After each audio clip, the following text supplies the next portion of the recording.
अस्सलाम वालेकुम दोस्तों, फोटोशॉप CS6 के इस ट्यूटोरियल में मैं आज आपसे जो शेयर करने लगा हूँ वो अगले हमारे जो 3 टूल रह गए थे स्पॉट हीलिंग में।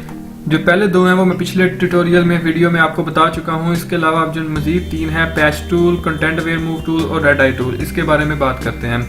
तो सबसे पहले मेरे पास पैच टूल है। मैं यहाँ से एक फाइल ओपन करता हूँ। मैं आपको बता देता हूँ कि इसका क्या काम है। मैं ये चाइना का फ्लैग ओपन कर लेता हूँ तो आपको भी पता चल जाएगा कि इसका क्या काम है। तो सबसे पहले मैं आपको बता दूं कि इसके अंदर हमारे पास जो ये पैच टूल है, इसके अंदर 2 चीज़ें होती हैं। एक होता है सोर्स और दूसरा होता है डेस्टिनेशन। सोर्स वाले एरिया को हम सिलेक्ट करते हैं और उसको फिर हम डेस्टिनेशन के साथ रिप्लेस कर देते हैं। फॉर एग्जांपल मैं चाहता हूँ जी ये स्टार जो है ना यहाँ से ख़त्म हो जाए, तो मैं क्या करूँगा, मैं यहाँ से इस एरिया को सिलेक्ट करूँगा, स्टार को सिलेक्ट किया और इसको मैं ड्रैग करूँगा।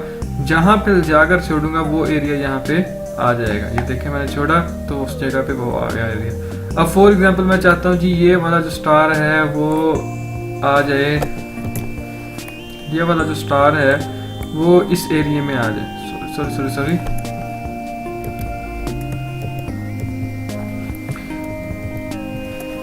मैं चाहता हूँ जी इस एरिया में अब ये वाला स्टार आ जाए। तो इस एरिया में देखें वो वाला स्टार आ गया। उसके बाद तो ये जस्ट इसके सिंपल सा काम है। आप उसके अलावा डेस्टिनेशन को अगर ऊपर सेलेक्ट करें डेस्टिनेशन को, तो इसका क्या काम होगा कि जी मैं चाहता हूँ जी ये जो चीज़ है ना, ये वाली जो चीज़, ये स्टार जो है ये वाला, ये इस जगह पे आ जाए। तो ये डेस्टिनेशन का काम है। मतलब कि आप डेस्टिनेशन को पहले सिलेक्ट कर लेंगे और उसको जहाँ से आपने जिस चीज़ को आपने चेंज करना है वहाँ पे जाके छोड़ेंगे तो वहाँ पे चला जाएगा। तो ये जस्ट आप ऊपर ऑप्शंस में जाएंगे तो यहाँ से आप अगर डेस्टिनेशन को सिलेक्ट करेंगे तो ये काम होगा, नहीं तो आप सोर्स को सिलेक्ट करके काम कर सकते हैं। उसके अलावा ये नॉर्मल और कंटेंट अवेयर है। कंटेंट अवेयर का मैं अभी आपको बताऊंगा।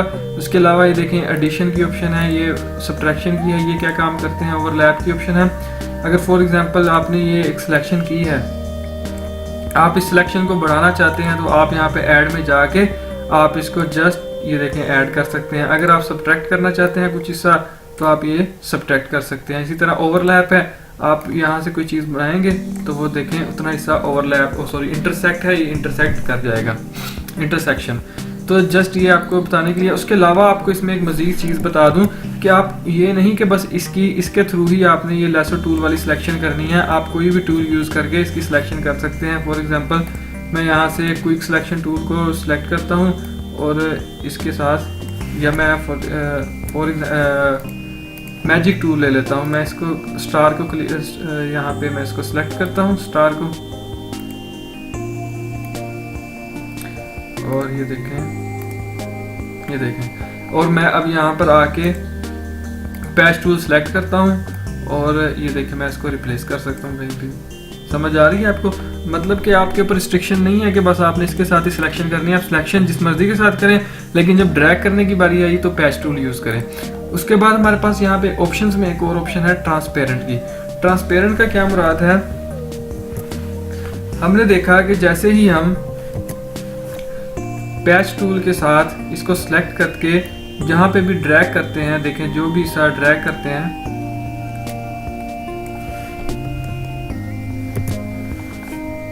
या ये डेस्टिनेशन को हम अगर सिलेक्ट करके ये देखें हम यहाँ से उसको उठाएंगे और इसके ऊपर जैसे जाके रखेंगे, पहले वाली चीज़ जो है वो गायब हो जाएगी, वो पीछे चली जाएगी। तो ये उस वक्त है जब हमने ट्रांसपेरेंट को डिसेबल किया हुआ है। लेकिन दोस्तों जब जैसे ही मैं ट्रांसपेरेंट को एक्टिव करता हूं तो अब आप देखें मैं इसको उठाता हूं, यहाँ से मैं उठा के जैसे ही वहां पे रखता हूं तो वो देखें नीचे वाला गायब नहीं हुआ। ये लाइक एक PNG फाइल की तरह उसके ऊपर जाके रख देंगे और बैकग्राउंड इसका रिमूव नहीं होगा, वो एज इट इज रहेगा। ये किस सूरत में होगा? जब हम ट्रांसपेरेंट को एक्टिव कर देंगे, ठीक है। उसके अलावा हमारे पास जो है वो पैटर्न्स हैं, हम पैटर्न्स को यूज कर सकते हैं। वो अपने अब देखें हम चाहते हैं कि जो हमारा सिलेक्टेड एरिया है उसमें पैटर्न यूज हो, तो देखें हम यहाँ पे जाएंगे। हम पहले यहाँ से सोर्स सेलेक्ट कर लेते हैं, यहाँ पे गए, इसको हमने सेलेक्ट किया। यहाँ से हम जैसे ही पैटर्न को हमें यूज करेंगे तो ये देखेंगे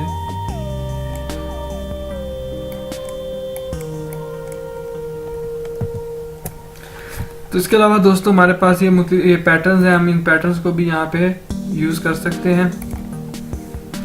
उसके बाद हमारे पास जो नेक्स्ट टूल है वो है कंटेंट अवेयर मूव टूल। तो दोस्तों कंटेंट अवेयर जो मूव टूल है, इसके अंदर हमारे पास जैसा कि इसके नाम से ही हमें शो हो रहा है कि कुछ कंटेंट को मूव करने के लिए यूज़ करेंगे। मैं आपको इसकी एग्जांपल देता हूँ। सबसे पहले यहाँ से मैं कोई फाइल ओपन कर लेता हूँ ताकि मैं आपको अच्छे तरीके से बता सकूँ कि इसका क्या काम है।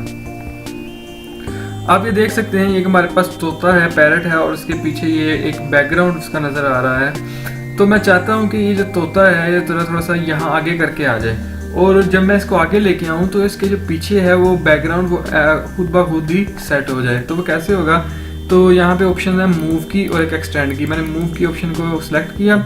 मैं यहाँ से पहले एरिया को सिलेक्ट करूँगा जिसके अंदर हमारे पास पैरट आ रहा है। देख रहे हैं, आप कोई भी टूल यूज़ कर सकते हैं, मैं वैसे ही जैसे इसको यूज़ कर रहा हूँ। उसके बाद ये देखिए, मैं जैसे इसको ड्रैग करता हूँ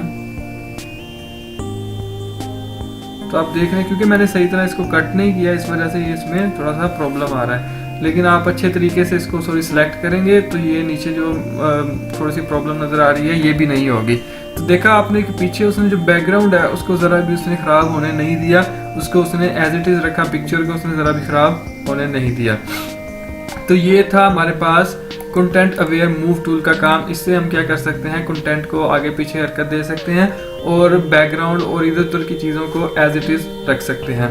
उसके बाद हमारे पास जो इसके अंदर ही एक और चीज़ है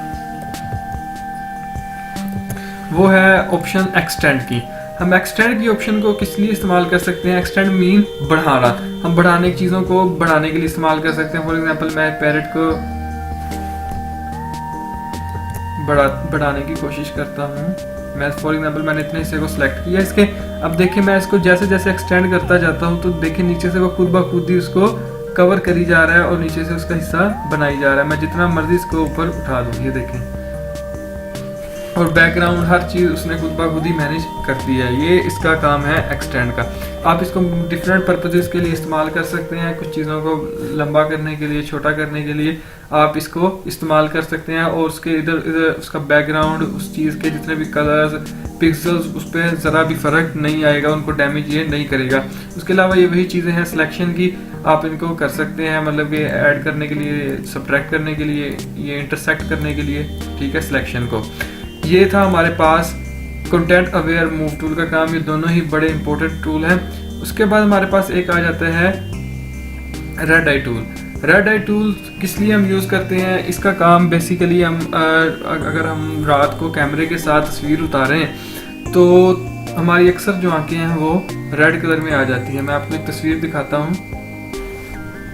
ये देखिए, ये तस्वीर है, इसके अंदर इसकी जो आंखें हैं लड़की की वो रेड कलर की हैं, क्योंकि ये कैमरे की वजह से रात को अगर तस्वीर उतारी जाए तो उसमें रेड आ जाती हैं। आपने जस्ट क्या करना है, इसकी जो रेड वाला पोर्शन है वहाँ पे ला के आपने रेड आई टूल को सिलेक्ट करना है, और यहाँ पे जैसे ही मैं क्लिक करता हूँ तो आप देखें इसकी आंखें ब्लैक आ गई, अपनी ओरिजिनल हालत में आ गई। इसी तरह मैं यहाँ पे कर सकता हूँ, और ये वेरी इजी है, और फाइवर पे इसके आपको इजीली $5 में आप ये काम कर सकते हैं। ये देखें गाइस, बहुत ही आसान टूल है। उम्मीद है आपको समझ आई होगी। अगर आपको फिर भी कोई क्वेश्चन है किसी भी चीज़ के बारे में, आप कमेंट में पूछ सकते हैं।